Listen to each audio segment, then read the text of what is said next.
my mask with me. So, everybody, the National Empowerment Fund has established an economic distress fund for black-owned businesses. To speak to us, we have Mziwabantu Dayimani, who is the NEF General Counsel. Good afternoon to you, Mzi.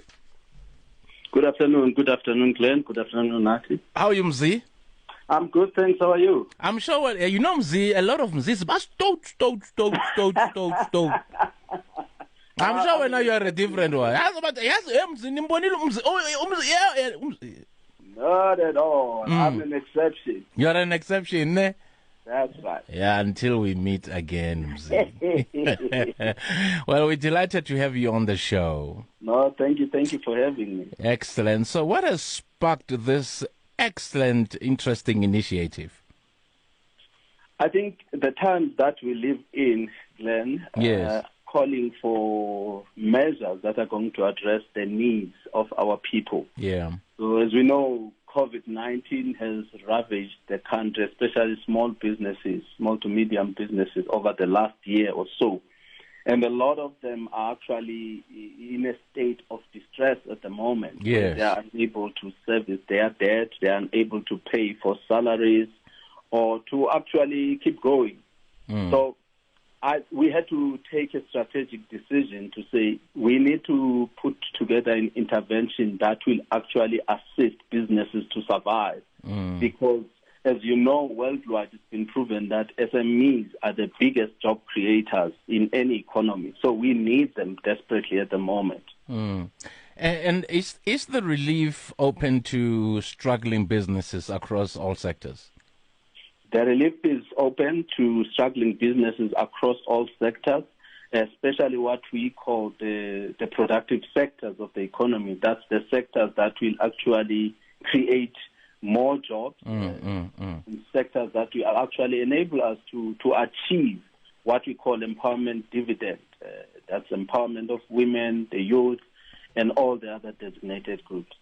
And most importantly, what requirements qualify prospective applicants? So a prospective applicant, we fund, the NEF's mandate is to fund, to support broad-based BEE. So the business has to be a black-owned, at least 50% black-owned. It needs the people who own the business not to be operationally involved in the business. It must be a registered entity in South Africa. So the people that are running it, they need to be in good standing with SARS. I was going to ask that question. What about SARS? That's correct. Yes. That's correct. So, as you know, the NEF is a state-owned entity. The money that we use comes from the coffers, so the fiscus. So we need to ensure that we support good corporate citizens. And up to how much is the amount of the relief provided? I'm sure a lot of people are like rubbing their hands. So the relief starts at 250,000 rand, business up to 10 million rand. Okay. And what happens if the business you're giving relief to does not survive and is unable to pay the money? So the funding will be in the form of a loan, or equity, which would also have some conditions attached to it. And the condition for us to invest is that the owners of the business need to demonstrate that the business would actually turn around if they are given the funding, and that the distress that they are in is as a result of COVID-19. So we do a lot of work up front to ensure that we increase the chances of survival for the businesses. So we've got support structures, we've got mentorship, we've got accounting services that we provide to businesses. So we provide every opportunity for the business to succeed. And our aim is to ensure that these businesses succeed. We are in it with them. We actually not aiming to have any businesses failing. We want the businesses that we support to succeed. If needs be, we will actually put them through our networks so that they increase their business, they diversify their product offering to ensure that they actually survive.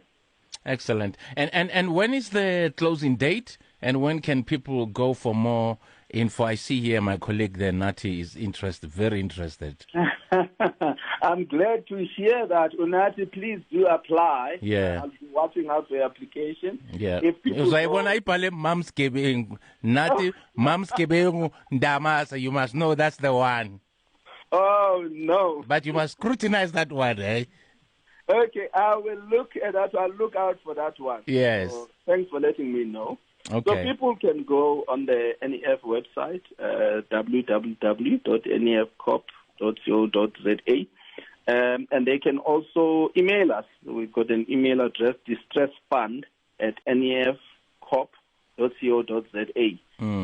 They can submit their applications immediately. So the applications are open as we speak. Our teams are on the ground assessing transactions. So it's actually a live project as we speak.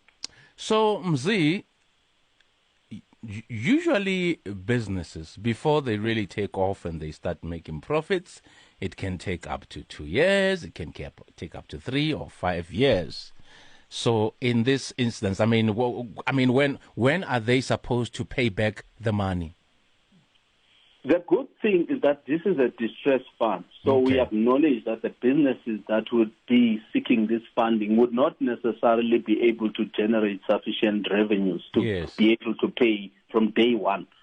So each business will be looked at on its own merit, depending on the contracts that it has, the revenues that it's likely to generate, based on the business plan submitted by the entrepreneurs themselves, and also what we are assessing in terms of their businesses historically and the contracts that they have.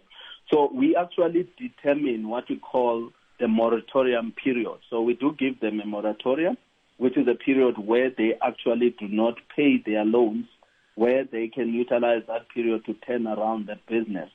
So we will give them that breathing space so that they can actually work on their businesses, focus their energies on ensuring that the funding that we give them can actually stretch their back and they can generate more business.